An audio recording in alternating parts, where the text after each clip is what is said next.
अगर orthopaedic surgery के बारे में कोई कोई आए कि भाई आपने कोई ऑर्थोपेडिक करानी है, तो जनरली ऑर्थोपेडिक सर्जरी करवाने के लिए, एनेस्थीसिया के लिए आपके दिमाग में क्या क्या कंसर्न्स आते हैं? सर बेसिकली पोजीशन कंसर्न्स हैं, टॉर्निकेट, बोन सीमेंट, एक फैट मिनट वसीम, एम्बोलिज्म। पहले यार उनको बोलने दो, आप फिर आपसे मैं पूछता हूँ, ठीक है जी। खुरम प्लीज फिर से बताइए। सर इसमें बेसिकली सर्जन के साथ मिलकर depending on type of procedure क्या है और उसमें सर्जन की क्या कंसिडरेशंस हैं एक और बात वो हो क्या गई, करना चाहता है। एक बात हो गई, और उसके अलावा आर्थराइटिस देखेंगे हम मरीज में है या नहीं, वो इट मेक्स ये आपका असेसमेंट वेरी डिफिकल्ट। ये फर्स्ट प्रायोरिटी के क्वेश्चंस में नहीं है ये आंसर, ठीक है। ऑर्थोपेडिक में जहाँ पे आए ना, तो देखें कोई भी कंसर्न आपने बताने हो, आप अपने दिमाग के अंदर ये जो लिखा है ना निगत में, इस थ्योरी को आप फिट कर लें। Patient related, surgery related, anaesthesia related, ठीक है। जब आप इस तरह रखेंगे ना अपने दिमाग के अंदर, बोले ना बेशक, जब आपके दिमाग में ये बात होगी, ये हर दफा आपको लोगों को दोबारा से याद कराना पड़ता है, ये अपने दिमाग के अंदर सोचें। जब इस तरह आप सोचेंगे, जब आपको पता होगा कि मैंने किसी भी सवाल का आंसर करना है तो मैंने इस तरीके से करना है ना, तो आपको पिक करना आसान हो जाएगा, ठीक है। तो अब आप सोचें, जो ऑर्थोपेडिक में जो पेशेंट रिलेटेड तो अलग है ना, वो तो कोमॉर्बिडिटीज हैं, एक लम्हे के लिए उसको हटा दें, ठीक है, वो उसके बारे में आएंगी।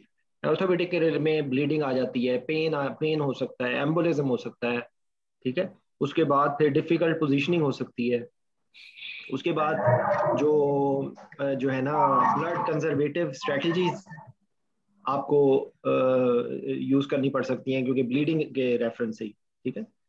फिर उसके बाद ये कि आपको इसमें चॉइस ऑफ एनेस्थीसिया जो है, वो आपको इसमें ऑप्शंस होती हैं कि कई कई प्रोसीजर जो हैं वो आप उसको आप रीजनल एनेस्थीसिया में करवा सकते हैं, ठीक है।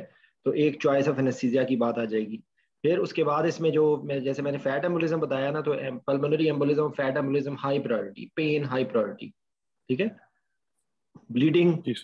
और उसके बाद जो कुछ स्पेसिफिक सर्जरी है जिसमें बोन सिमेंट यूज होता है, ठीक है, बोन सिमेंट सिंड्रोम एक प्रॉब्लम है, ठीक है। उसके बाद वो जो है ना, अक्सर पेशेंट्स में, अक्सर सर्जरी जो मेजॉरिटी सर्जरीज के अंदर टॉर्निके लगाया जाता है, ठीक है। तो टॉर्निके रिलेटेड प्रॉब्लम्स हैं। उसके बाद जो है आपकी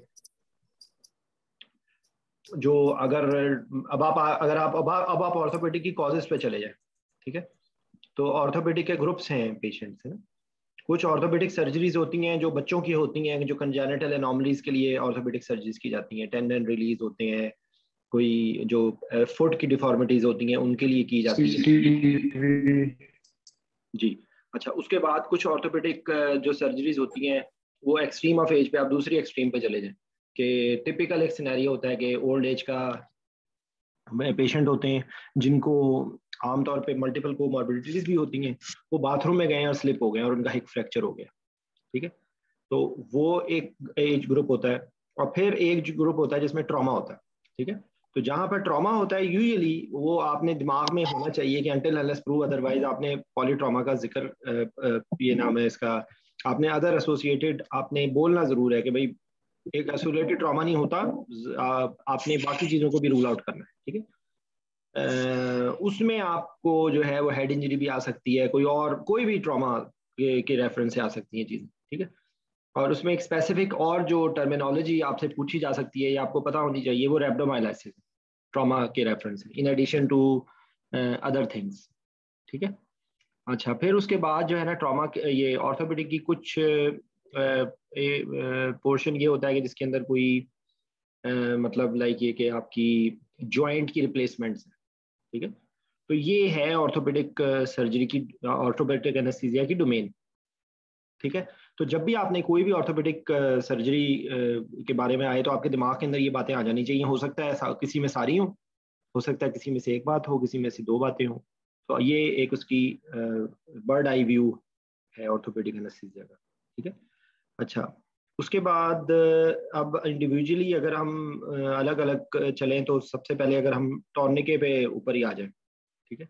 तो टॉर्निके जो होता है, टॉर्निके के बारे में जो है वो क्या क्या होते हैं, उसमें बेसिकली 3 स्टेप्स होते हैं। आप बताओ सुहेब, आप बताओ कि टॉर्निके रिलेटेड एनेस्थीसिया के क्या कंसर्न्स होते हैं। सर एक तो एप्लीकेशन ऑफ टॉर्निकेट है, उसका टाइम पीरियड है, और फिर रिलीज है। ठीक है, जब लगाते तो हैं जब तो हाँ उस वक्त क्या कंसर्न होता है। सर, ब्रूजिंग हो सकती है, उसके अलावा टाइम मेटाबॉलिक नोट करते में।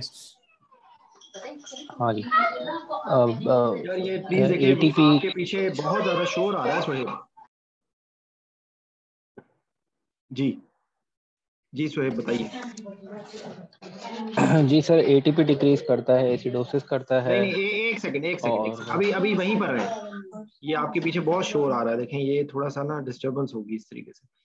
देखिए, एक तो सबसे पहली बात यह है कि वो एक एश मार्क नहीं करते, जो टॉर्निके जब लगाते हैं उससे पहले वो लिम्ब को एलिवेट करते हैं और एश मार्क करते हैं, ठीक है। तो एक्चुअली इट्स अ प्रॉब्लम कि इसकी इसकी वजह से प्रॉब्लम्स हो सकती हैं, इसकी वजह से एम्बोलिज्म हो सकता है, इसकी वजह से जो अगर ऐसी कंडीशंस हैं, जैसे अगर सिकल सेल डिजीज में कहते हैं वो लिम्ब को एलिवेट करते हैं, एश मार्क नहीं करते, ठीक है, क्योंकि वो उसकी वजह से सिकलिंग होने के चांसेस बढ़ जाते हैं, ठीक है। तो ये है। फिर उसके बाद अगर जब जब टॉर्निके जब अप्लाई करते हैं तो उस टाइम पे एक्चुअली ऑटो ट्रांसफ्यूजन होती है, क्योंकि वॉल्यूम जो है ब्लड का वो सिस्टेमिक सर्कुलेशन में शामिल होता है, जो आप स्क्वीज करके उसको डाल रहे होते हैं, ठीक है। तो उसके बाद जो है वो टॉर्निके जब आप अप्लाई कर देते हैं तो उसके बाद आपको जो टाइम नोट कर लिया आपने, और फिर उसके बाद जो उसकी वजह से जो मेटाबॉलिक प्रोडक्ट्स हैं जो वहाँ जमा होने शुरू हो जाते हैं, उसकी वजह से प्रॉब्लम्स होनी स्टार्ट होती हैं। लेकिन इनिशियली जो है वो एक लिमिटेड टाइम के लिए अगर है तो उसके अंदर इनिशियली वो नहीं हो इफेक्ट आता। वो इनिशियली ये आता है कि एक तो टॉर्निके पेन का आपको एक कंसर्न है, ठीक है। तो उसके बाद ये कि इसमें इंजरीज हो सकती हैं, जिन जिन चीज़ों का आप जो जो वहाँ पे स्ट्रक्चर्स हैं उनको आप डैमेज कर सकते हैं, ठीक है। नर्व इंजरीज हो सकती हैं, मसल को प्रॉब्लम हो सकती है, ब्रूजिंग हो सकती है, ठीक है। और अर्ली अगर आपने रिलीज कर दिया तो उसकी वजह से प्रॉब्लम हो सकती है, ठीक है। जब वहाँ पे प्रॉपर सर्कुलेशन नहीं हो रही होगी तो वहाँ पे एनारोबिक मेटाबॉलिज्म होगा, जब एनारोबिक मेटाबॉलिज्म होगा तो वहाँ पर लैक्टेट जमा होना शुरू हो जाएगा, वहाँ पर अगर मसल डैमेज हो रहा है तो वहाँ पे पोटेशियम रिलीज होना शुरू हो जाएगा, जो एनारोबिक मेटाबोलाइट्स हैं वो सारे जमा होने शुरू हो जाएंगे, ठीक है। तो उसकी वजह से जब वो ओपन करेंगे उसको तो रिवर्स इफेक्ट्स हो जाएंगे, ठीक है। तो मतलब बेसिकली जब सर अप्लाई ये एश मार्क में तो वो उसको करते हैं ना, वो जो लिम को उठा के, मैं एश मार्क पूछना चाह रहा हूँ। जी जी, एश मार्क में यही होता है ना कि इसको स्क्वीज करते हैं, स्क्वीज करते हैं, हाँ जी। जी, ठीक है। तो बेसिकली उसके अंदर जो है वो आप जो उसकी वजह से वो स्क्वीज करके अंदर जाता है ना ब्लड एक्स्ट्रा, ठीक है। अच्छा, तो उसके बाद जब डिफ्लेशन के बाद जो होती हैं इश्यूज, वो क्या क्या होते हैं। जी सर, टॉर्निकेट रिलीज के बाद भी एक तो हीमोडायनेमिक होते हैं कि सीवीपी डिक्रीज हो जाती है, एसवीआर डिक्रीज हो जाता है, और मेटाबॉलिक है उसमें CO2 बढ़ जाती है, टेम्परेचर कम हो जाता है, और एक न्यूरोपेक्सिया भी होता है, मुझे एग्जैक्ट नहीं पता है क्या, लेकिन न्यूरोलॉजी में न्यूरोपेक्सिया होता है। ठीक है। अच्छा, सीएनएस के क्या इफेक्ट्स होंगे जब CO2 बढ़ेगा तो इंट्राक्रैनियल प्रेशर बढ़ सकता है, ठीक है? अगर कोई ऐसी हेड इंजरी से ज्यादा एसोसिएटेड चीज हो, ठीक है। तो अच्छा, इसके जो है टेम्परेचर में क्या इफेक्ट होता है।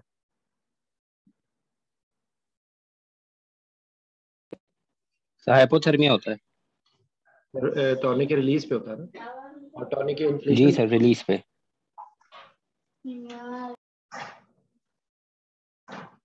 टॉनिक के डिफ्लेशन पे क्या होता है? सॉरी, सर इन्फ्लेशन पे क्या होता डिफ्लेशन पे होता है। है? इन्फ्लेशन, इन्फ्लेशन इन्फ्लेशन पे क्या होता उसका ऑपोजिट होगा ना। सर अच्छा, आई एम सॉरी आपको इंटरप्ट कर रहा हूँ। जी इन्फ्लेशन पे ना वो उसमें इंक्रीज आएगी ग्रेजुअल जो ना बॉडी टेम्परेचर पे, और वाइस वर्सा अपोजिट होगा। जी, ऐसा ही है। अच्छा, मेटाबॉलिक जो होते हैं इफेक्ट्स, उसके CO2 बढ़ गया, लैक्टेट हो गया, पोटेशियम हो गया, ठीक है। अच्छा, मुझे बताइए कि टॉनिक के प्रेशर जो है वो कितना रखा जाता है?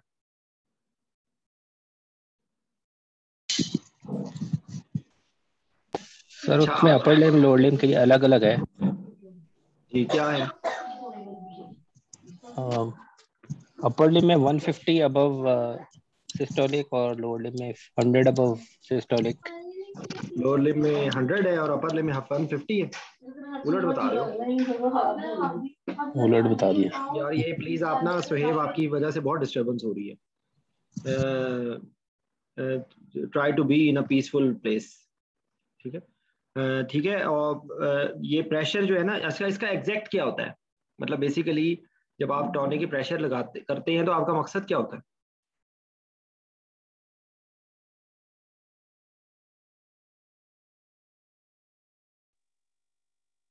सर ब्लड की सप्लाई रोकने के लिए ना। नहीं, ब्लड की सप्लाई तो रोकने के लिए है, लेकिन कौन सी? Venus, arterial? आर्टीरियल होती है ना सर। देखें अगर हम प्रेशर ज्यादा रख रहे हैं ना, वीनस तो थोड़े प्रेशर पे भी कंप्रोमाइज हो जाएगा। आर्टीरियल प्रेशर यूएली ये जो क्या बता रहे थे कि 100 यूएली। दूसरा ये भी रूल होता है कि 100+ इसको सिस्टोलिक हम जो रखते हैं, तो उसके लिए भी जो है ना वो अपना आर्टीरियल प्रेशर कंप्रोमाइज हो जाएगा ना। जी, इसके लिए एक टर्मिनोलॉजी आपने सुनी है, limb occlusion pressure.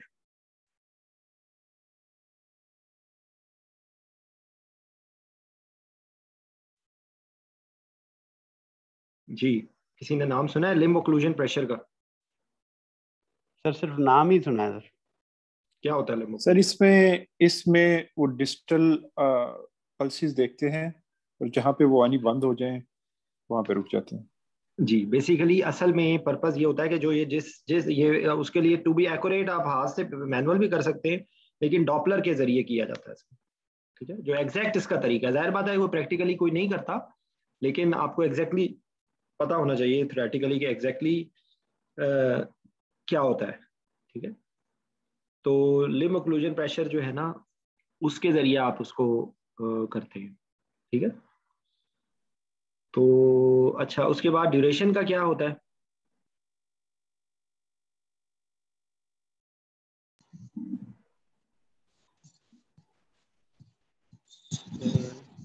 To hourly होता है जी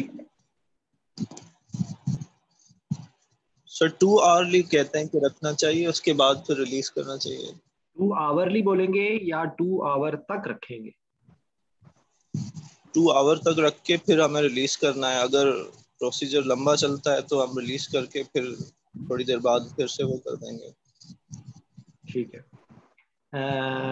इसके अलावा कोई बात? इसके अलावा कोई टर्म है इसके अंदर? अच्छा, जो टॉनिक के पेन है, उसके लिए उसका क्या मैकेनिज्म होता है?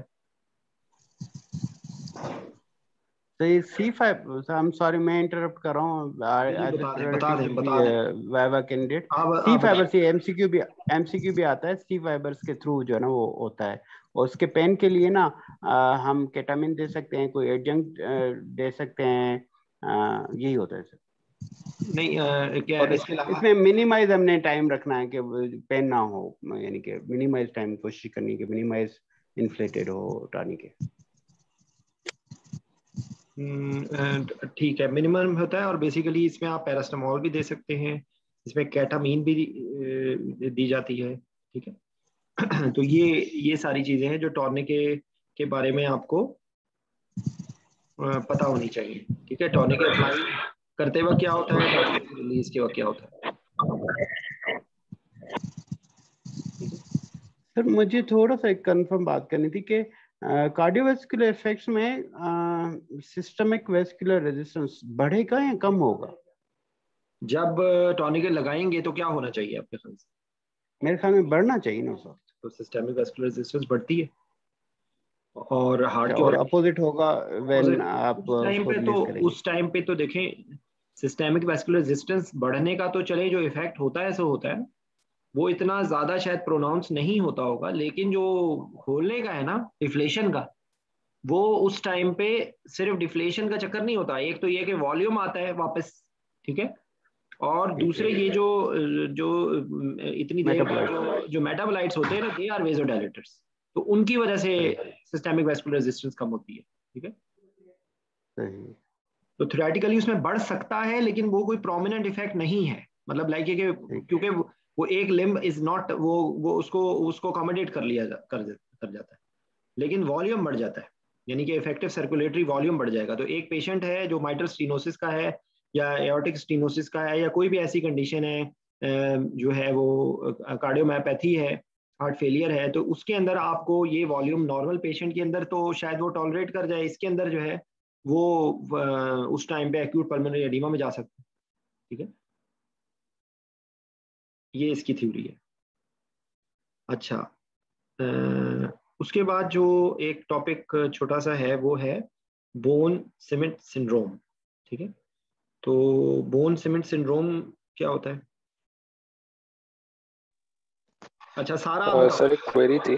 जी जी जी जी हसाम बताओ। सर ये पूछना था कि अगर एक प्रोसीजर 2 आवर्स जैसे भी टाइम डिस्कस हुआ, अब एक सर्जरी है जो 2 घंटे से ज्यादा चलनी है, तो सपोज 2.5 घंटे, सर्जन 2 घंटे के बाद कहता है कि जी मुझे 45 मिनट्स और लगने हैं, तो इसमें क्या रिकमेंडेशन है, डिफ्लेट किया जाए?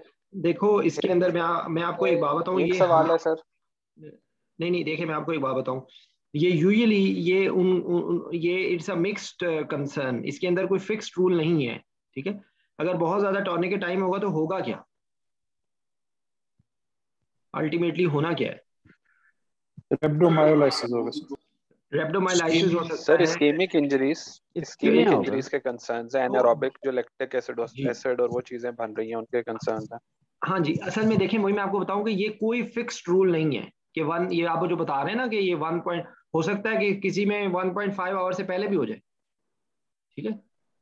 तो इसलिए ये डिपेंड करता है, ये कोई इसके लिए फिक्स नहीं है, जैसे जैसे होगा वो कहते हैं कि बढ़ता जाएगा, for every time you are keeping it neurological complications के चांसेस बढ़ते जाएंगे, ठीक है। सर उसमें वही पूछ रहा था कि डिफ्लेट करके फिर इन्फ्लेट करना चाहिए या चलते रहने देना चाहिए? नहीं, आप डिफ्लेट करके दोबारा, वो उसमें सही बताया, अगर ऐसी सिचुएशन हो गई है तो आप एक दफा पहले डिफ्लेट, अब ये डिपेंड, ये आपका कंसर्न नहीं है ना, ये सर्जिकल कंसर्न है, ये उन पर डिपेंड करता है कि वो उस कंडीशन में है। हीमोडायनामिक्स और ये तो हम देख रहे हैं ना। नहीं वो आपकी बात ठीक है, लेकिन वही इसका आंसर अगर आप डिस्कशन में कह रहे हैं ना, देखिए मेरी बात सुने, इस तरह का कोई आमतौर पे क्वेश्चन नहीं होता, ठीक है, इसके लिए क्योंकि फिक्स रूल नहीं है, लेकिन डिस्कशन के लिए ये है ना, तो ये है कि इट्स हमेशा इसके लिए जो डिप्लोमेटिक आंसर आप हमेशा से सोच लेना, रिस्क वर्सेस बेनिफिट, ठीक है, कि रिस्क वर्सेस बेनिफिट देखा जाएंगे। जाहिर बात है ऐसी कंडीशन होगी रेयरली ना, आमतौर पे अगर वो 2 घंटे से ज्यादा भी रखते हैं तो उसके बाद वो ग्रेजुअली उसका प्रेशर कम कर देते हैं, फिर उसको दोबारा कर देते हैं। तो बेसिकली आपको यू हैव टू एंटिसिपेट, ये आपकी तरफ से कोई डिनायल नहीं है कि नहीं जी टॉर्निके खोलो, ठीक है। अगर मिसाल के तौर पे for any good reason surgery prolong हो गई है, तो अब आप क्या करेंगे, सर्जरी छोड़ देंगे दरम्यान में, ये टॉर्निके खोलना है, या फिनिश करेंगे सर्जरी? और अगर फिनिश करनी है तो टॉर्निके अगर वो नहीं लगाएंगे तो ब्लीडिंग शुरू हो जाएगी, तो वो एनेस्थीसिया के कंसर्न नहीं है। आगे समझ बात? ठीक हो गया सर। और सर ग्रेजुअली डिफ्लेट करना चाहिए टॉर्निक को या एकदम से डिफ्लेट करना चाहिए? यार इसका भी देखो, मैं आपको एक बात बताऊं, इसके लिए ग्रेजुअली करना चाहिए, ग्रेजुअली करना ज्यादा बेहतर होता है। लेकिन मैं आपको फिर ये बता रहा हूँ कि आमतौर पे जब उसको ये हमारे जो टॉर्निके होते हैं ना, ये तो जंगली टॉर्निके हैं, ये कोई टॉर्निके थोड़ी होते हैं। तो न्यूमेटिक टॉर्निके की जब भी बात होती है, इसका मतलब होता है न्यूमेटिक टॉर्निके। जो हमारे टॉर्निके होते हैं वो न्यूमेटिक होते हैं, इसीलिए मेरा बहुत दफ़ा बहुत फोरम्स पे ये बहस हो चुकी है लोगों से कि पाकिस्तान के सेटअप में ये हंटर जो टायर की ट्यूबों के जरिए जो टॉर्निके बना के लगाए जाते हैं, इसमें खुदा के लिए आप लोग बायर्स ब्लॉक ना लगाया करें। किसी दिन खुदा का खासा आप कोई चांद चढ़ाएंगे, इसलिए इसकी कोई इंडिकेशन नहीं है आज मॉडर्न एनेस्थीसिया में कि आप बायर ब्लॉक लगा दें टॉर्निके लगा के और वो हो आपके पास दूसरा वाला फजूल टॉर्निके। ठीक है, तो ये जो टॉर्निके यूज होता है it's a very dangerous thing. इसकी इतनी जितनी हम लोगों ने डिस्कशन कर ली है ना, देखें लिम ओक्लूजन प्रेशर से आपने ज्यादा रखना है, और उसकी आप आर्टिकल में देख लीजिएगा, उसमें बाकायदा उन्होंने लिखा हुआ है। वो कॉम्प्लिकेटेड चीज़ है, इसलिए मैं नहीं बता रहा हूँ कि अगर एक लिमिट से ज्यादा हो तो आपने इतना ऐड करना है, अगर एक लिमिट से कम हो तो इतना ऐड, यानी कि आपको लिम ओक्लूजन प्रेशर को कंसिडरेशन में रखना चाहिए, ना कि ब्लाइंडली आप एक फिक्स प्रेशर रखते हैं। ठीक है, तो सर उसमें ये भी कहते हैं ना सिस्टोलिक और हाफ सिस्टोलिक, उसके ऊपर नहीं ये भी एक देखें वो एज के लिहाज से सिस्टोलिक प्रेशर से तो आपको ज्यादा ही रखना पड़ेगा ना। तो सिस्टोलिक प्रेशर से आपको systolic pressure plus half sir 40% जो है तो हमें बेसलाइन रखना होता है। बहरहाल ये देखिए मेरी बात सुनिए, इससे ज्यादा डिस्कशन पे टाइम वेस्ट करना है। ठीक है, ये इससे ज्यादा आपको पता नहीं होना चाहिए। ये इससे ज्यादा आपको ये टॉपिक जब भी पूछा जाएगा ना, ये इससे ज्यादा नहीं पूछा जाएगा। ठीक है, एमसीक्यू के अंदर ये केटामीन, सी फाइबर्स, लिम ओक्लूजन प्रेशर के ऊपर आ सकता है, ड्यूरेशन के कितना ड्यूरेशन तक रखा जा सकता है, जिसके बाद इंजरी के चांसेस बढ़ जाएंगे। वहां पर देखें जो भी होता है ना, वो एमसीक्यू कोई फिक्स आंसर का नहीं होता क्वेश्चन। वहां पर कोई ना कोई उन्होंने एक कोई हिंट दिया हुआ होता है। ठीक है, तो बेसिकली ये उसके अंदर चीज है। तो आपको ये 4-5 जो टर्मिनोलॉजीज है ना, रेब्डोमाइलिसिस, पोस्ट टॉर्निके सिंड्रोम, और जो लैसरेशन हो गई हैं, एब्रेजन्स हो गई हैं, ठीक है, जो एशमार्क का क्या रोल होता है, तो ये सारी चीजें ना जो है वो आपको बस पता होनी चाहिए। ठीक है, what is bone cement syndrome? जी sir bone cement syndrome, actually bone cement जो होता है वो पॉलीमिथाइल मेथाक्राइलेट होता है। वो ड्यूरिंग सर्जरीज यूज होता है, स्पेशली ड्यूरिंग हिप सर्जरीज या आर्थोप्लास्टीज। और वो एक्चुअली एक पाउडर होता है जिसमें आप लिक्विड ऐड करते हैं, उसके बाद वो पॉलीमर एक बन जाता है, और वो बोन में सीमेंट की तरह वो प्रोस्थेसिस को अटैच करने के लिए यूज होता है। अगर वो लगाएं उससे एक्सोथर्मिक रिएक्शन होता है, जैसे इंट्रामेडुलरी हाइपरटेंशन होती है, और उसकी वजह से पेशेंट जो है हाइपोटेंशन और हाइपोक्सिया डेवलप कर सकता है। बेसिकली वो फैट को मोबिलाइज कर देता है बोन से। ठीक है, अच्छा मुझे ये बताइए कि इसमें अगर बोन सीमेंट सिंड्रोम, एक तो ये कि पहला क्वेश्चन ये है कि bone cement syndrome, bone cement आमतौर पे किन सर्जरीज में यूज की जाती है? सर ये जैसे ऑस्टिन मूर में वो वो करते हैं ना, ऑर्थोप्लास्टीज वगैरह। हिप सर्जरी में, हिप सर्जरी में ठीक है, इम्प्लांट्स जिसमें लगता है। हाँ जी, अच्छा ये आपसे इस तरह का ही क्वेश्चन पूछ सकते हैं ना। उसके बाद आपसे ये पूछेंगे कि भाई बोन सीमेंट सिंड्रोम को आप प्रिवेंट कैसे कर सकते हैं? तो प्रिवेंट करने के लिए हम पेशेंट को, जब वो सर्जन हमसे कोऑर्डिनेट करते हैं, सर्जन बताएंगे कि we are going to insert the cement, और उस वक्त आप 100% FiO2 कर देंगे और फ्लूइड देते हैं पेशेंट को। यू वॉल्यूमिक रखते हैं, हाइपोवॉलीमिया नहीं होना चाहिए। ताकि अगर इसमें एक बहुत ऑब्वियस सा क्वेश्चन आंसर ये भी है कि आप सीमेंटलेस इम्प्लांट्स यूज करें। ये बताएं। उसके बाद आपका काम ये है कि आपने close communication with the surgeon. ठीक है, और frequent BP monitoring. Frequent BP monitoring, आप इंट्रा-आर्टेरियल ब्लड प्रेशर मॉनिटरिंग का जिक्र कर सकते हैं कि अगर आपको बोन सीमेंट सिंड्रोम से है तो आप कह देंगे it is better to have. और अगर नाइट्रिक ऑक्साइड है वो भी बंद कर दीजिए। नाइट्रिक ऑक्साइड नहीं होती खुरम, नाइट्रस सॉरी सर एक चीज ऐड कर दूं? जी सर इसमें ट्रायड होता है, अगर बोन सीमेंट सिंड्रोम हो जाए तो हाइपोक्सिया, हाइपोवोलीमिया और एरिथमियास। ठीक है, अच्छा ये ना इतने जो ये स्पेसिफिक खूबसूरत किस्म के जो अल्फाज होते हैं ना, ये अगर आपको भूल भी जाए ना तो आप फेल नहीं होंगे, ये याद रखें बात। ठीक है, इसलिए इसकी वजह से परेशान नहीं होना। होता ये है कि ये या तो इम्यूनोलॉजिकल रिएक्शन होता है, या ये जो इंट्रामेडुलरी प्रेशर जब क्या नाम है उसका बढ़ता है तो इटसेल्फ कोई एम्बोलिज्म का एलिमेंट होता है, या हाइपर सेंसिटिविटी का रिएक्शन होता है। ठीक है, ये उसकी मेन। सर इसमें एक और चीज है, जो सक्शन अप्लाइड करते हैं बोन कैविटी में, उसका बड़ा ड्रामेटिक इफेक्ट लिखा हुआ है ऑक्सफोर्ड में। वो क्या इफेक्ट होता है sir? Suction applied to the bone cavity to evacuate air and fat during cement insertion dramatically reduces the incidence of देखें, असल में ये आपने इसमें ये कहना है कि सर्जिकल जो है वो क्या, उसके क्या तरीके होते हैं।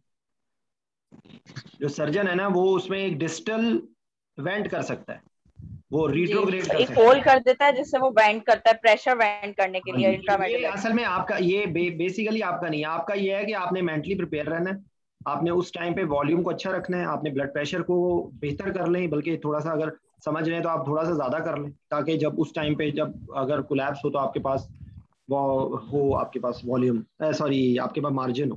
ठीक है, और आपने क्लोज कम्युनिकेशन करनी है, दैट्स इट। इसमें आपका आंसर खत्म हो गया। सर्जिकल जो है वो जो आपने सक्शन का बताया है, सक्शन कर लें, आप सर्जन से कहें कि भाई what ever way you can do, irrigate करें बहुत ज्यादा।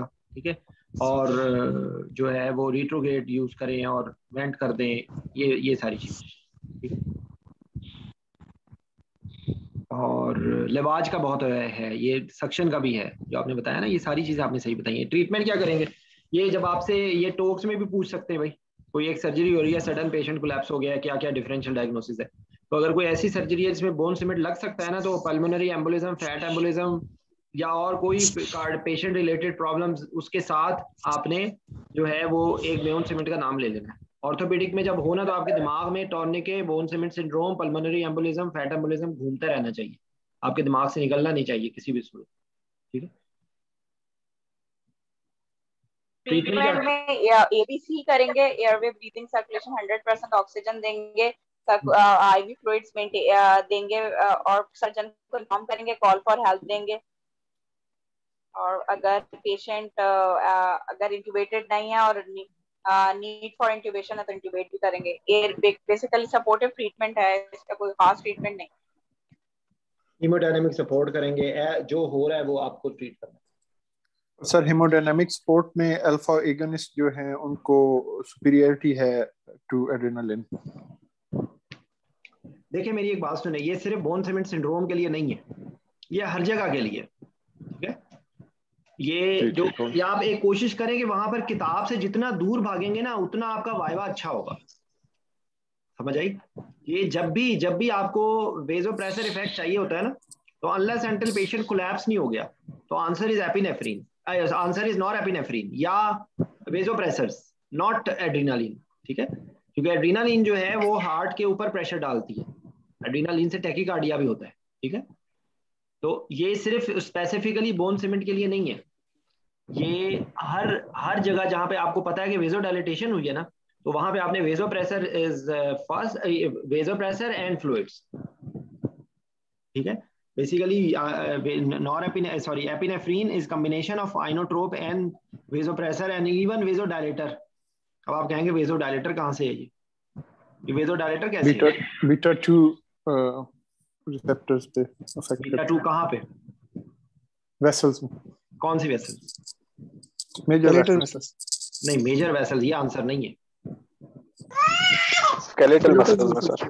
जी जनाब, स्केलेटल मसल्स की जो वेसल्स हैं उसकी वजह क्या है, आपके पीछे कुत्ता लग गया, आपने भागना है, तो सिंपैथेटिक सिस्टम एक्टिवेट हुआ है, तो उस वक्त जो एड्रेनालिन होगी ना वो आपके विजरा की ब्लड सप्लाई को, वहां पर अल्फा रिसेप्टर्स के इफेक्ट्स आएंगे और यहाँ पर आपके मसल्स को चाहिए ब्लड।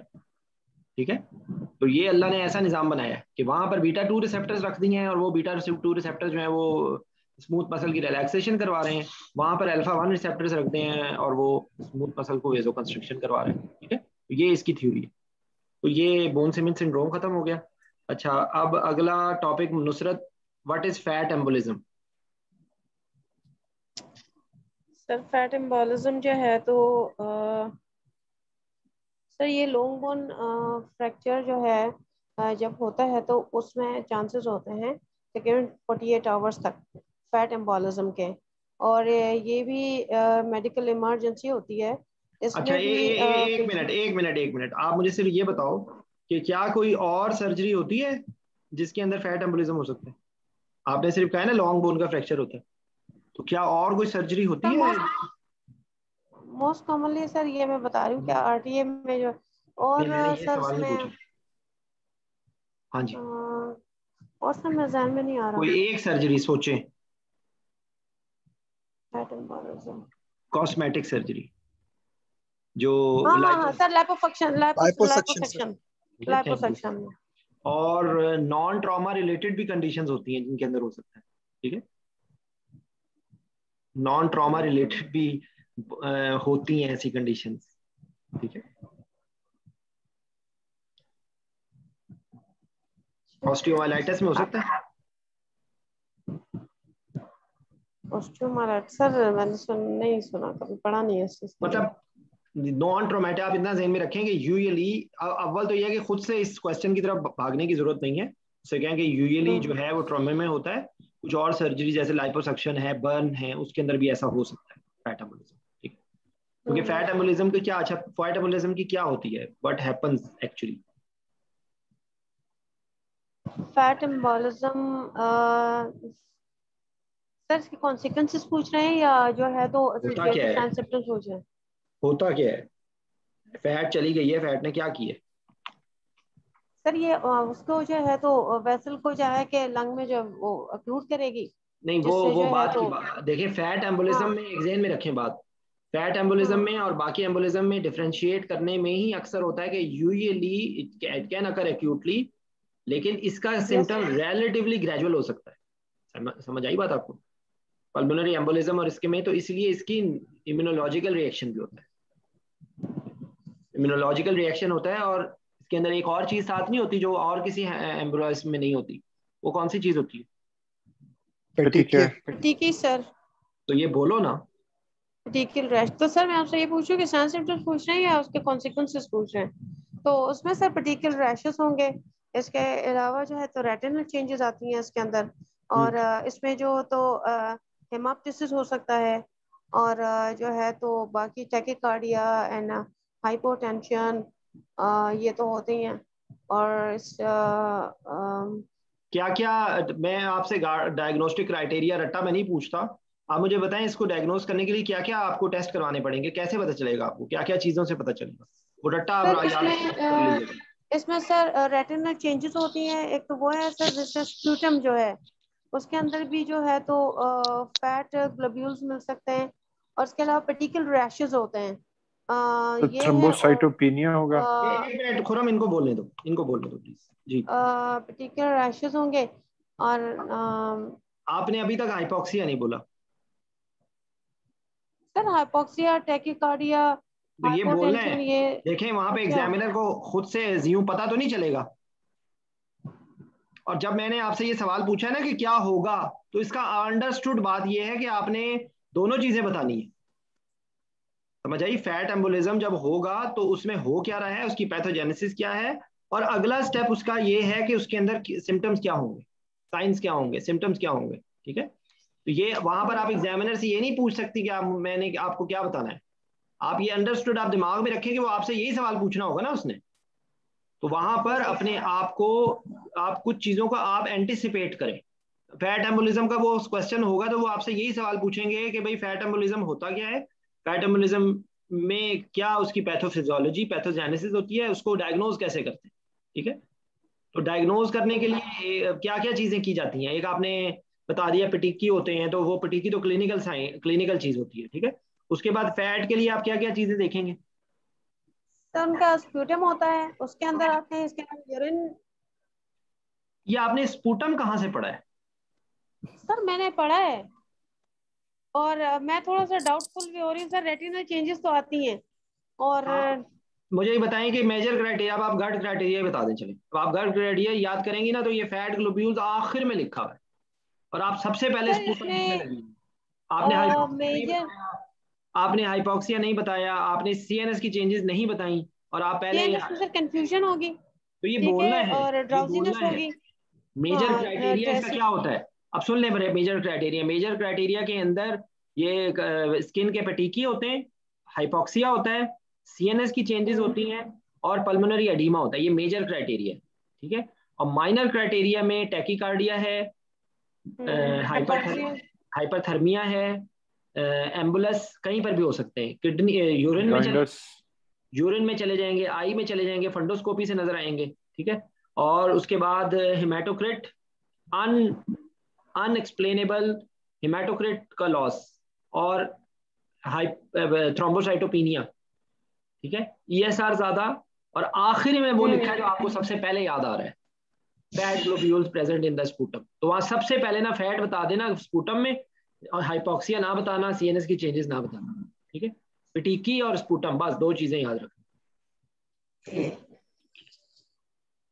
ठीक है। सर अगर इजाजत दें तो ये गर्ड रिपीट कर दूं एक दफा? जी जी सर, इसमें मेजर, माइनर और लेबोरेटरी चेंजेस होती हैं। मेजर में रेस्पिरेटरी सिंड्रोम जो सिम्टम्स हैं, न्यूरोलॉजिकल सिम्टम्स हैं, और पेटिकल रैश है। रेस्पिरेटरी सिंड्रोम्स में टेकिपनिया है, डिस्निया है, bilateral crepitation, haemoptysis, diffuse shadowing on chest x-ray. और न्यूरोलॉजिकल साइंस में कंफ्यूजन और ड्रोजीनेस है, और पेटिकल रैश। अच्छा, माइनर में फिर माइनर में टैकीकार्डिया, रेटिनल चेंजेस, जॉइंटस, और रीनल ओलिगुरिया या एन्यूरिया हो सकता है। और लेबोरेटरी चेंजेस में thrombocytopenia, sudden decrease in haemoglobin by 20%, raised ESR, और फैट मैक्रोग्लोबुलिनीमिया। जी ये हाँ, देखें मैं आपको एक बात बताऊं कि इसमें पता है प्रॉब्लम क्या होती है। प्रॉब्लम ये होती है कि वाइवा जब आप देखें रिटर्न होता है ना, तो पेज मेमोरी होती है, इंसान को देख के कई चीजें याद आ जाती हैं, ठीक है। एमसीक्यू में आप बहुत सारी चीजें अगर आपने पढ़ी है ना, तो आपको वो देख के याद आ जाएंगी। तो वाइवे में मैं इसीलिए मैं क्योंकि देखें मैं हूँ बहुत लिबरल इस मामले में। मैं आप लोगों को कोशिश ये करता हूँ कि मैं आपको सादा सादा चीजों पर रहूँ, क्योंकि वाइवे में आपको यकीन कीजिए, वाइवे में ना कई दफा ये भी आपको भूल सकता है कि आपका नाम क्या है। एंजाइटी के अंदर आपको अपना रोल नंबर भी भूल सकता है, आपको अपना नाम भी भूल सकता है, एंड इट इज पॉसिबल। ये गारंटी याद रखें बात। तो इतनी माइनर डिटेल्स याद ही नहीं रहेंगी, इसलिए कोशिश ये करें कि मोटी मोटी चीजें, वो चीजें के जो फेलियर पॉइंट है ना, वो याद करें। एमसीपीएस में तो अगर आपने चीजें वहां पे एग्जाम में बता दी ना, तो आपको गोल्ड मेडल दे देंगे। समझ आई मेरी बात आपको? तो उसमें आप कोशिश ये करें कि मोटी मोटी बातों को याद रखें, क्योंकि एग्जाम की जब सुबह आप जा रहे होंगे ना, तो आपको चीजें आपस में इंटरमिंगल हुई हुई होंगी, सारे क्राइटेरिया, सारी डायग्नोसिस, सारी चीजें आपस में मिक्सअप हुई हुई होंगी, ठीक है। तो इसलिए ये ट्रायड की चीजें कि it's a combination of triad, याद रहे तो जरूर बोल दें, लेकिन वहां पर नहीं याद आता, यकीन कीजिए नहीं आता। मैं खुद गुजर के आया हूँ सिस्टम से, मुझे पता है। मुझसे उन्होंने एक दफा पेरीपार्टम कार्डियोमायोपैथी पूछा था, और उस जमाने में हमारी आम किताबों में तो लिखा भी नहीं था, ट्यूटोरियल में लिखा हुआ था। उन्होंने उससे पूछा था, मैंने तो कभी इसका नाम ही नहीं सुना होता। मैंने कार्डियोमायोपैथी बता दिया उनको, इतना मेरा कॉन्सेप्ट क्लियर था कि आई टोल्ड अबाउट कार्डियोमायोपैथी, मगर मेरे मुंह से पेरीपार्टम कार्डियोमायोपैथी नहीं निकला, ठीक है। तो इसलिए मोटी बातों को कभी भूले नहीं, हाइपोक्सिया कभी ना भूले, रेस्पिरेटरी, ये हाइपोक्सिया एम्बोलिज्म हो रहा है, हाइपोक्सिया सबसे पहले। और बिहेवियर ये जो इसके अंदर क्योंकि ये कई दफा सब एक्यूट हो सकता है, तो इसके अंदर जो न्यूरोलॉजिकल चेंजेस हैं और स्किन के पेटैकी, ये आपने नहीं भूलना। उसके अलावा जो चीजें हैं, एक्सरे में इन्फिल्ट्रेट्स भी मिल रहे हैं, वो भी है मेजर में। ठीक है,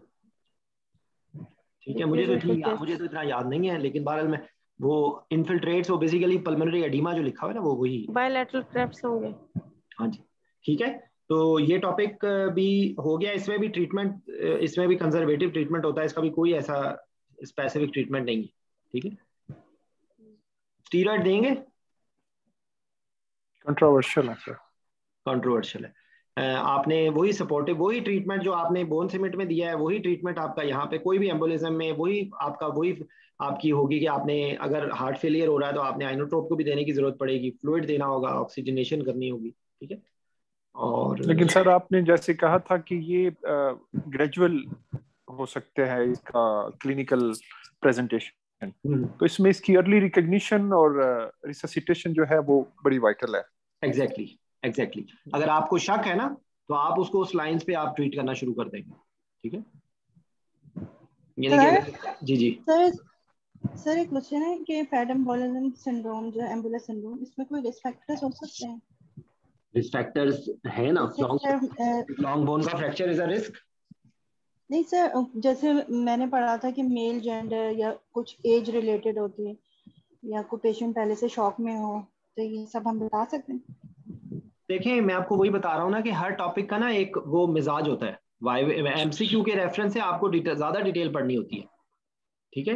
ग्रे एरिया होता है सर, वो बोल सकते हैं लाइक सेडेंटरी लाइफस्टाइल, अगर पेशेंट इमोबिलाइज्ड है, ओबीस है, ये कुछ चीजें ग्रे एरिया में होती हैं, वो आप कहीं पे भी बोल सकते हैं। बिल्कुल आप बोल सकते हैं, वो वही मैं आपको बता रहा हूँ ना कि कोमॉर्बिडिटीज देखें, वो उसके अंदर जिसका हार्ट यंग हार्ट है तो शायद वो टॉलरेट कर ले।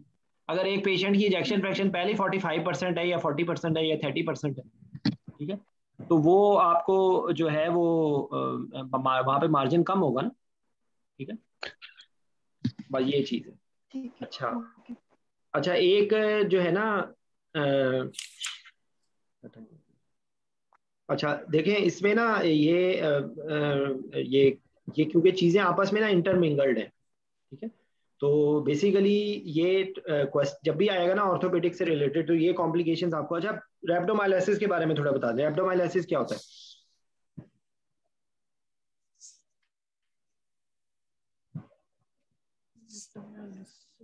जी खुरम आप बताओ। सर रेब्डोमाइलिसिस ऐसा सच पढ़ा तो नहीं, लेकिन सर जो जनरल अंडरस्टैंडिंग है इसके बारे में वो ये है कि जो मैसिव ट्रॉमा के अंदर जो tissue,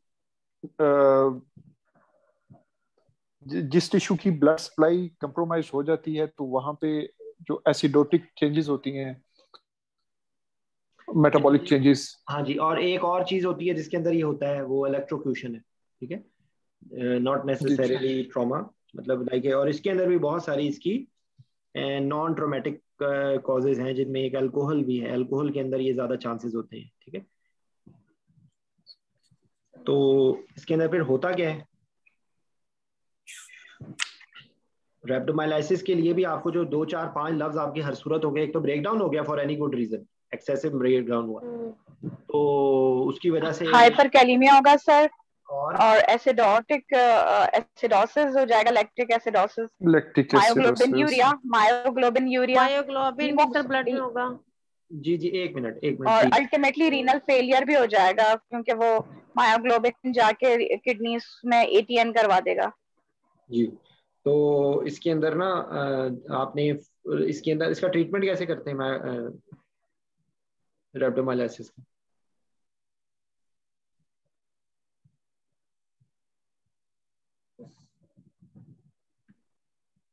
sir treat the cause and symptomatic. Hydration बेहतर करेंगे, हाइड्रेशन और forced diuresis, hydration stasis forced diuresis, और कॉज को मिनिमाइज करने की कोशिश करेंगे। और इसमें आप हाई यूरिन आउटपुट करेंगे, वो बेसिकली फोर्स्ड डायूरेसिस जो मैं लफ्ज बोला है ना मैंने आपको, ये फोर्स्ड डायूरेसिस का ही इसमें है। और अगर AKI हो गया है तो आप उसको आप CRRT की जरूरत पड़ सकती है, ठीक है। और हाइपरकैलेमिया होगा तो हाइपरकैलेमिया को मैनेज करना है, एसिडोसिस होगा तो एसिडोसिस को मैनेज करना है, ठीक है।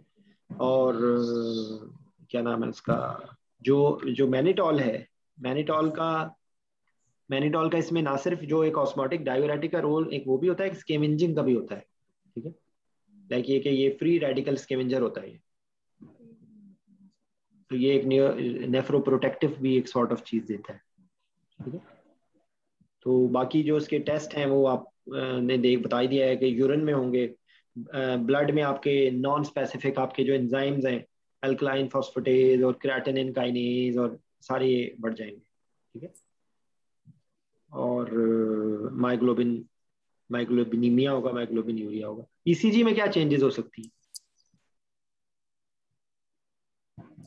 सब वो एसिडोसिस में होती है, टॉल टीवेज। हाँ जी, ये बहुत ऑब्वियस क्वेश्चन था ये सिर्फ। अच्छा रेब्डोमाइलिसिस के साथ ही ना एक छोटा सा टॉपिक है, वो basically it is related sometimes to tonic as well, ठीक है। कंपार्टमेंट सिंड्रोम का नाम सुना है आपने? जी सर सुना। कंपार्टमेंट सिंड्रोम कैसे होता है?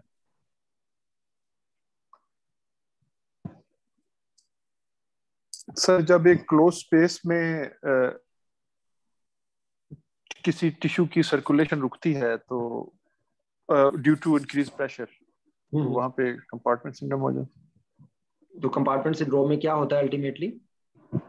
सर इस्केमिया होता है, निक्रोसिस और लॉस ऑफ फंक्शन। हाँ, तो इसमें भी मायोग्लोबिन इसमें भी हो सकता है, ठीक है। मतलब बेसिकली अल्टीमेटली इसके अंदर भी वही पिक्चर आ सकती है, इसमें बहुत सारी चीजें वो उसका भी आ सकती हैं, एसिडोसिस वाली, ठीक है। तो इसमें लिम जो है ना, क्या नाम है उसका, इसको कैसे रूल आउट कैसे करते हैं? मतलब बेसिकली पल्सेस चेक करते हैं, पेरिफेरल पल्सेस। और कलर, इसकी कलर, स्किन का कलर जो होगा वो आपको बहुत कुछ बता सर देगा। पेन होगा, 5 चीज होते हैं सर इसमें। सबसे पहले पेन है, फिर स्वेलिंग है। एक बंदा बता दे, नुसरत आप बता दे। सर इसमें ना 5 चीज यूज होते हैं इसमें, पेन और पेल जो है पेल कलर की स्किन होगी, पैरेस्थीसिया होगा और पल्सलेसनेस हो सकती है, पैरालिसिस हो सकता है। हाँ जी, वेरी गुड, ठीक है। तो बस ये इतना आपको, अगर एक्यूट लिम कंपार्टमेंट सिंड्रोम के बारे में पूछें तो वो आपको इसमें नॉर्मल जो प्रेशर होता है ना, वो आप जहन में रखें। कोई भी कंपार्टमेंट होता है ना, वो 10 से 12 का प्रेशर, 15 का प्रेशर, अगर आपको भूल जाए ना तो यूजुअली इतना ही होता है। तो अगर ये यहाँ पे, हाँ जी, तो कंपार्टमेंट परफ्यूजन प्रेशर जो है ना, वो अगर कम हो जाएगा और प्रेशर बढ़ जाएगा अंदर, ठीक है, जो परफ्यूजन प्रेशर कम हो जाएगा, और तो वो यूजुअली जो ऑनकॉटिक प्रेशर होता है ना, उससे ज्यादा होना चाहिए। जब उससे ज्यादा होगा तो वो ब्लॉक कर देगा, तो वो 30 से ज्यादा है, ठीक है। तो 30 से ज्यादा अगर हो गया है तो आपका वो कंपार्टमेंट सिंड्रोम। तो इसमें वो क्या करते हैं sir? 30 millimeter of mercury of the diastolic pressure is the diagnosis criteria. 30 millimetre mercury of diastolic pressure, वो कैसे? ये तो हम कंपार्टमेंट की प्रेशर की बात कर रहे हैं। जी सर, कंपार्टमेंट उसी प्रेशर की बात कर रहा हूँ। नहीं, तो इसमें To diastolic confirm the diagnosis, जी जी, if the pressure is within 30 millimeter of mercury of the diastolic pressure, तो diagnosis is confirmed. जी जी। अगर अब अभी तक की डिस्कशन में कोई आप बात ऐड करना चाहते हैं? सर ये माशाल्लाह मोर देन सफिशिएंट है, छोटे छोटे टॉपिक्स हैं और माशाल्लाह मोर देन सफिशिएंट सर। हाँ जी, ये बेसिकली आपको प्रेशर, ये जो आपने 30% आपने जो बताया ना, ये मुझे आपकी बात समझ नहीं आई है, क्योंकि देखिए ये तो परफ्यूजन प्रेशर है ना, ये डायस्टोलिक प्रेशर से इसका डायरेक्टली लिंक होगा। और सर दिस इज कंपार्टमेंट का प्रेशर है, वो कहते हैं ना कंपार्टमेंट का प्रेशर है। देखिए जो मैंने आपको कर सकते हैं। हाँ जी, मैंने आपको जो याद रखने के लिए बताया ना, कि देखें यहाँ पर जहाँ पे भी इस तरह की कोई चीज होगी ना जिसमें ऑनकॉटिक प्रेशर बढ़ जाएगा, तो ऐसी चीज के जिससे वो ऐसा प्रेशर हो जाए कि वो आगे ओक्लूजन के सिम्टम्स आने शुरू हो जाए, तो वो सर मैं बताता हूँ सर बेसिकली ये मेजर करते हैं, इसमें प्रेशर ट्रांसड्यूसर यूज करते हैं, जैसे आर्टेरियल लाइन में करते हैं। तो वो जो प्रेशर ट्रांसड्यूसर डालते हैं ना, तो आपका जो डायस्टोलिक प्रेशर आ रहा होता है ना बीपी अपरेटस पे, उसके अगर बिलो 30 फॉल कर रहा है ना, आप समझ रहे हैं, with in 30 millimetre of mercury, तो वो आपकी डायग्नोसिस कंफर्म होगी।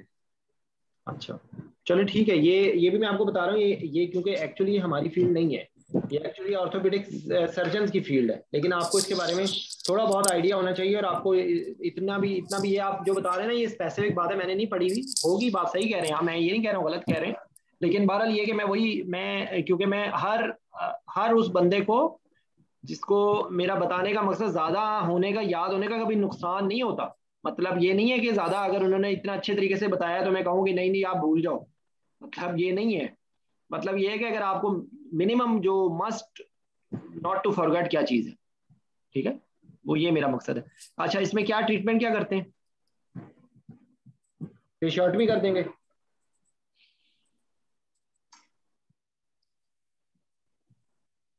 ठीक है। सर एक तो इसमें जो अगर तो ये लिम्ब है तो उसको मोस्टली होता भी लिम्स में ही है, तो उसको लेवल ऑफ हार्ट पे रखते हैं, ठीक है, उसकी एलिवेशन नहीं करते। ठीक है। तो दूसरा सर यही है कि उसके ऊपर अगर कोई किसी ने बैंडेजेस लगाई हुई हैं या कोई पट्टियां वगैरह तो आप उतार देंगे। तीसरा ये है कि आप उसकी फिशियोटमी कर देंगे जी। और तो इसमें भी हाइड्रेशन का रोल है कि आपने पेशेंट को हाइड्रेटेड रखना है, हाइड्रेटेड रखना है। तो इसके अंदर एक ब्लॉक जो है वो प्रेशर रिलेटेड है, एक ब्लॉक इसका आप रेप्टोमाइलाइसिस याद रख लें, वो भी इसी का हिस्सा है। इसके अंदर स्कीमिया भी हो गया है, वो स्कीमिया भी इसी का हिस्सा है। गैंग्रीन भी हो सकती है इसके अंदर, वो भी इसी का हिस्सा है। अल्टीमेटली स्कीमिया के अगले स्टेप में गैंग्रीन होगा ना। तो आप ये ज़हन में रखें कि जहाँ पे लिम्ब कंपार्टमेंट सिंड्रोम या कोई भी ऐसे जिस वजह से प्रेशर हो गया है, ऑक्सीजन नहीं जा रही आगे, तो वो जगह गैंग्रीन होनी शुरू हो जाएगी। ठीक है। तो सर इसमें एक एनेस्थीसिया रिलेटेड बड़ा इंपॉर्टेंट पॉइंट है कि इसमें आप जो रीजनल एनेस्थीसिया वो अवॉइड करेंगे। वो इसको क्यों अवॉइड करेंगे? वो मास्क करता है सर इसके अर्ली साइंस को। इफेक्ट नहीं आएगा। आई एम सॉरी, तो नहीं रीजन सर वो इसके अर्ली फैक्टर्स एसिडोसिस की वजह से तो इफेक्ट कम होगा, ये तो रीजन नहीं नहीं। नहीं नहीं नहीं नहीं, आप गलत बता रहे हैं, या आप गलत बता रहे हैं। ये पेन हो रही है ना, देखिए जो होते हैं ना, जो साइन सिम्टम्स है ना, वो भी हम लोगों ने पी किया ना, वो पी सारे खत्म हो जाएगा ना। वो तो आप पी को बंद कर देंगे, पेन को ही बंद कर दिया आपने, तो ना तो प्रेस्टीजिया पता चलेगा, ना पेन का पता चलेगा, ना आपको, तो वो डायग्नोज ही नहीं होगा। ठीक है सर, इसमें अपना पल्स ऑक्सीमीटर का कितना रोल है? यार पल्स ऑक्सीमीटर का रोल है भी और नहीं भी है, क्योंकि अगर प्रेशर हो रहा है तो वो अगर वो इतना हो रहा है कि वो उसने आर्टरी को ब्लॉक कर दिया, तो पल्स ऑक्सीमीटर से आप पे कर सकते हैं, ये इट्स अ हेल्पफुल थिंग। ठीक है, लेकिन बहरहाल ये कि प्रेशर फिर भी अंदर बढ़ सकता है। ठीक है, तब वो तो उस वक्त होगा ना जब तक पल्स थोड़ी बहुत भी आ रही होगी, तो पल्स ऑक्सीमीटर पिक कर लेगा ना। ठीक है, जो बाकी सारी चीजें हैं, इसका डायग्नोसिस एक सिंगल पल्स ऑक्सीमीटर पे नहीं होता, उसकी बाकी सारी चीजें हैं। ठीक है, चले अच्छा